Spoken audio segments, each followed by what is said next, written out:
आपको ये बात पता ही नहीं होगी, सुकुना कभी किंग ऑफ कर्स था ही नहीं। वो एक नॉर्मल इंसान था, लेकिन वो कर्स स्पिरिट की तरह दिखता था। ऊपर से वो बंदा काफी ज्यादा पावरफुल हो गया था। इस वजह से लोगों ने उसका नाम था किंग ऑफ कर्स सुकुना रख दिया। और यहाँ तक कि सुकुना भी उसका ओरिजिनल नाम नहीं था। इनफैक्ट सुकुना के पास बचपन से ही 4 हाथ और 2 मुंह थे, जिसकी वजह से लोगों ने उसे हमेशा से एक अलग नजरिए से देखा, उसकी हमेशा बेइज्जती करी है, जिसके बाद इस सुकुना को ताकतवर बनना पड़ा। तो कैसे हो मेरे दोस्तों, मैं हूँ आपका मिस्टर परमानेंट। तो हम बहुत जल्दी अपना फेस्टिवल भी करने वाले हैं, तो जल्दी से हमारे चैनल को सब्सक्राइब कर देना।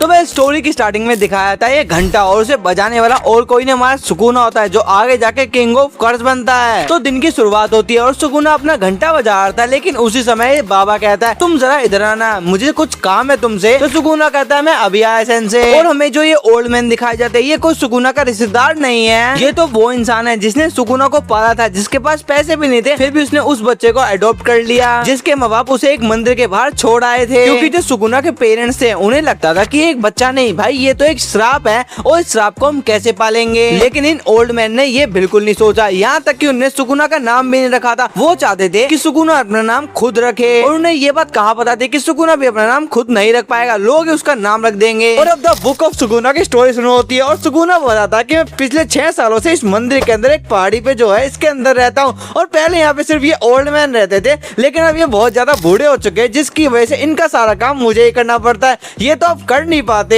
और सुकुना भी उनके लिए खाना बनाता, उनकी ऑफरिंग्स तैयार करता, यहाँ तक कि वो मंदिर की भी साफ सफाई करता, जबकि सुकुना को तो भगवानों पे भरोसा ही नहीं था। और जब भी ओल्ड मैन कोई सुकुना को भारी काम करने को कहता था, तो सुकुना चुपचाप कर लेता था। और जब भी ओल्ड मैन सुकुना को पानी की बाल्टी लाने को कहता था, तो सुकुना बिना कुछ कहे हाँ जी सेंसे ले आता, बस यही कहता था। और उसकी ऐसे ही अपनी पूरी दिनचर्या चलती जा रही थी। लेकिन सुकुना को यही लगता था कि जो ओल्ड मैन है वो उसका फायदा उठा रहा है, बस वो अपना काम करवाने के लिए उसे रख रहा है, जबकि कहानी तो कुछ और ही थी। क्योंकि जो सुकुना के पेरेंट्स थे भाई, वो काफी ज्यादा गरीब घर से थे, ऊपर से वो खेती करते थे, और एक टाइम पे जब उनकी फसल खराब हो गई थी, तो उनके पास खाने के भी पैसे नहीं थे। वो लोग पहले से ही भूख से परेशान थे, ऊपर से सुकुना की माँ 2 बच्चों को जन्म देने वाली थी, लेकिन भूख की वजह से वो दोनों बच्चों को पोषण नहीं पहुंचा पाए, जिसकी वजह से सुकुना ने अपने भाई को खा लिया। और जब उसका जन्म हुआ तो 2 मुंह और 4 हाथों के साथ हुआ, जिसको देख के उसके पेरेंट्स ही डर गए। और यहाँ तक कि उनने तो सुकुना को मारने की भी ट्राई करी थी, क्योंकि वो एक कर्स स्पिरिट जैसा दिख रहा था, लेकिन अपने बच्चे को कोई कैसे मार पाएगा, इसलिए वो भी ऐसा नहीं कर पाए। और वो जाके उसे एक ऐसे टेम्पल में छोड़ा है, जिसका जो मोंग है भाई वो खुद भी गरीब था, तो सुकुना को कैसे पालता, लेकिन उसका दिल बड़ा था, इसलिए उसने सुकुना को रख लिया। और ना ही इस मोंग का नाम था और ना ही हमारे सुकुना का नाम है। लेकिन इन ओल्ड मैन ने इस बात की परवाह ना करते हुए सुकुना का नाम फिर भी नहीं रखा। वो चाहते थे कि सुकुना अपना नाम खुद ही रखे। और भले ही सुकुना और ये ओल्ड मैन दोनों साथ रहते थे, लेकिन फिर भी इन दोनों के अंदर परिवार जैसा कोई रिश्ता नहीं था। वो एक स्टूडेंट और टीचर की तरह रहते थे। और जो हमारा ओल्ड मैन है वो सुकुना को कई बार पढ़ाता भी था, यहाँ तक कि दुनिया के बारे में समझाता भी था। और फिर वो दिन आ ही जाता है जब सुकुना पूछता है कि अब मैं बड़ा हो गया हूँ, मैं ट्रेनिंग कब स्टार्ट करूंगा। तो ओल्ड मैन कहते हैं मेरे बच्चे अभी तुम इस चीज के लिए छोटे हो और तुम्हारे अंदर पेशेंस भी काफी कम है, पहले तुम अपना पेशेंस बढ़ाओ। तो सुकुना कहता है कि अब मैं बड़ा भी हो चुका हूँ, ऊपर से मैं और बच्चों से काफी ज्यादा ताकतवर भी हूँ। लेकिन कहानी शिफ्ट होती है और सुकुना बताता है कि उसे सबसे ज्यादा पसंद था जब ओल्ड मैन उसे बढ़िया सी कहानी सुनाता था, जिसको सुन के वो काफी ज्यादा खुश हो जाता था। लेकिन सुकुना को स्टोरी सुनने के लिए काफी सारी चीजें करनी पड़ती थी, जैसे कि उसे अच्छा व्यवहार करना पड़ता था और टेम्पल के सारे काम करने पड़ते थे। लेकिन फिर भी सुकुना था तो एक बच्चा ना, तो वो शरारतें भी करेगा। और एक बार ऐसे ही ओल्ड मैन देखता है कि सारा चढ़ाया हुआ खाना वो कहाँ गया। तो जैसे वो सुकुना को पूछता है, तो सुकुना अपने हाथ में जो खाना होता है वो छुपा लेता है। तो बूढ़ा आदमी इस चीज को देख के परेशान हो जाता है और वो अपना सिर पकड़ के भगवान के सामने चला जाता है। और ये चीज देख के सुकुना बोलता है कि मैं आज तक अपने सेंसे को नहीं समझ पाया, ये क्या सोचते हैं क्या करते हैं ये मैं आज तक नहीं समझ पाया। क्योंकि जो ओल्ड मैन थे उसने सब कुछ छोड़ दिया था सिर्फ अपने भगवान के लिए, वो सिर्फ श्राइन के पास रहता था और उन्हीं की पूजा करता था। लेकिन सुकुना कहता है पर कोई नहीं, यही तो एक है जो मेरे साथ है। और शायद यही वो मोंग थे जिसकी वजह से सुकुना इतना ज्यादा पेशेंस सीख गया कि वो बंदा अपने आप को हजारों साल तक सील करवा पाया। नहीं तो कोई और आम इंसान होता भाई वो सीलिंग के अंदर ही टपक जाता। लेकिन छोड़ो, स्टोरी में आगे बढ़ते हैं और सुकुना कहता है कि मुझे वैसे तो यहाँ रहना अच्छा लगता है क्योंकि ये बहुत ज्यादा शांत वातावरण है, लेकिन जब भी टेम्पल में कोई इंसान आता था, लेकिन जो ओल्ड मैन है उसने कभी भी सुकुना को इजाजत दी ही नहीं वो कभी भी इन इंसानों से मिल सके। और बस सुकुना उन इंसानों को देख ही सकता था, लेकिन वो उसे नहीं देख सकते थे। और तुम्हें क्या लगता है ओल्ड मैन ऐसा क्यों करता था? अभी मुझे कमेंट करके बताओ। अब स्टोरी में आगे बढ़ते हैं। सुकुना बताता है कि महीने में एक बार जो हमारा ओल्ड मैन है भाई वो पहाड़ से उतर के विलेज के अंदर जाता है कुछ सामान लेने के लिए। और इस बार सुकुना भी पूछ ही लेता है क्या सेंसे मैं भी तुम्हारे साथ आ सकता हूँ। तो जब ये ओल्ड मैन भाई सीरियस हो जाता है और वो कहता है कि नहीं तुम बिल्कुल भी नीचे नहीं आ सकते और तुम चाहकर भी ऐसा मत करना क्योंकि लोगों के अंदर अभी भी डर बैठा हुआ है। लेकिन सुगुना ये बात समझ नहीं पाया, क्योंकि भाई वो अभी भी तो बच्चा ही है ना। और ये बात तो सच्ची है भाई, चाहे कोई भी टाइम चल रहा हो, कोई भी एरा चल रहा हो, लेकिन लोग भेदभाव करने से कभी बाज नहीं आते। और एक दिन सुगुना टेम्पल की बालकनी में खड़ा होकर नीचे की तरफ देखता है तो उसे विलेज के अंदर काफी सारे बच्चे खेलते हुए दिखते हैं। और वो सोचता है कि ऐसा क्या है इन बच्चों के अंदर जो मुझे सैन से नीचे नहीं जाने दे रहे, इस बुड्ढे की क्या दिक्कत है। लेकिन एक दिन पीछे से सैन से आ जाते हैं और वो सुगुना से पूछते हैं कि तुम नीचे विलेज की तरफ क्या देख रहे हो। जब भी सुगुना अपनी नजर चुराते हुए ओल्ड मैन से बोलता है कि मैं कुछ नहीं देख रहा, बस मैं तो यहाँ खड़ा था। लेकिन जो हमारा ओल्ड मैन है भाई, वो नीचे देख के सब कुछ समझ जाता है और वो सुगुना से कहता है कि तुम जैसा सोच रहे हो नीचे की दुनिया वैसी नहीं है, वो बहुत ही ज्यादा बुरी दुनिया है, बहुत ही ज्यादा सफरिंग से भरी हुई दुनिया है। और ओल्ड मैन सुगुना से कहता है कि मैं तुम्हें प्रॉमिस कर सकता हूँ, अगर तुम नीचे जाओगे तुम्हें उस डर का एहसास हो जाएगा जो मैं तुम्हें कभी दिखाना ही नहीं चाहता। और वो कहता है कि तुम्हें क्या दिक्कत है ऊपर रहने से, सब कुछ तो तुम्हारे पास है, इतना शांत माहौल है, सब कुछ खाना प्रोवाइड हो रहा है, फिर तुम्हें आखिरकार नीचे जाना ही क्यों है। लेकिन सुगुना नीचे उन बच्चों को देखते हुए कहता है कि मुझे इनके चेहरे पे कहीं से नहीं लग रहा कि इनकी लाइफ में कोई पेन है, कोई सफरिंग है। लेकिन सुगुना था तो एक बच्चा ना, वो बात किसी की कहाँ ही मानता। और उसके अंदर जिज्ञासा होगी कि अब मैं तो नीचे जाके रहूंगा। और इसीलिए वो प्लान बनाता है कि जब ओल्ड मैन बाजार जाएगा तो वो भी छुपके से नीचे निकल जाएगा। और ठीक ऐसे ही जब अगले महीने ओल्ड मैन बाजार जा रहा था तो सुगुना पीछे से गाँव निकल गया बिना किसी को बताते हुए। और अब सुगुना का वो पल आने वाला है जब सुगुना को रियलाइज होता है कि दुनिया कितनी हरामी है। लेकिन सुगुना इन बातों से अनजान था और वो बच्चों को देख के काफी ज्यादा खुश हो जाता है और वो एक पत्थर के पीछे छुप जाता है। और जब भी इन दोनों बच्चों में से लड़के को लगता है कि भाई ये उसका दोस्त यूजिरो है, तो वो उस लड़के को बोलता है कि क्या वो यूजिरो है। लेकिन वो लड़की कहती है कि नहीं, यूजिरो तो कहा था कि वो शाम को आएगा। तो वो कहता है यूजिरो तुम इधर आओ, वहाँ क्यों खड़े हो, हमारे साथ खेलो। और ये सुनते ही सुगुना कंफ्यूज भी होता है और वो बहुत ज्यादा खुश भी होता है, क्योंकि उसे पहली बार किसी ने खेलने के लिए बुलाया था। और वो सोचता है कि अब ये सही मौका है कि अपने आप को इंट्रोड्यूस करवा दे। तो वो उन्हें हेलो करता है। तो वो कहते हैं तुम यहाँ जल्दी आओ, हम नया गेम स्टार्ट करने वाले हैं। और सुगुना सोचता है ये लोग तो बहुत ही अच्छे हैं, बुड्ढा पता नहीं क्या बोलता था कि दुनिया कितनी बेकार है, पर ये लोग तो काफी ज्यादा अच्छे हैं,